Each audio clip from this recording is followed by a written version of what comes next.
Paano gumawa ng chipag template sa Canva? Hello again, it's me, MJ, your Canva designer. Using 11 by 8.5 size, i-type nyo lang ang square sa element, size it in 5.4 by 6.3 inches.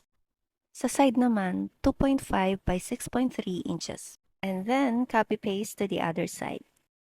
Lagyan lang natin ng border, adjust border weight to 1. Then sa taas, 0.7 inch. Pag okay na, copy-paste lang ulit natin sa baba.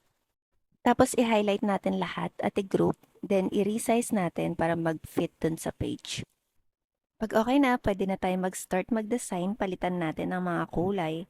Nag-type lang ako ng Mother's Day at ayan, pili na lang tayo kung anong gusto nating ilagay. Actually, wala akong design in mind. Kung ano na lang yung magawa ko, bahala na. I-align lang natin para maayos. Sa Pinterest nga, nagtingin-tingin na lang din ako ng inspiration.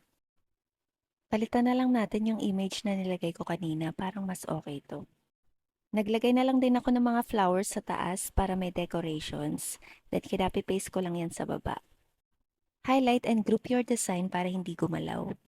Kanina may pinagayahan na tayo ng nutrition facts. Copy-paste lang natin yung nagawa natin. Tapos sa element, nag-type lang din ako ng barcode. At ayan, maraming barcodes na lalabas. Pili na lang kayo kung anong gusto nyo. At syempre, sa kabilang side, lagyan nyo lang ng kahit anong design na gusto nyo. Tapos palitan natin ng kulay. Lagyan natin ng shadows, yung mga text, para mas readable siya. Pati yung barcode, palitan natin ng kulay.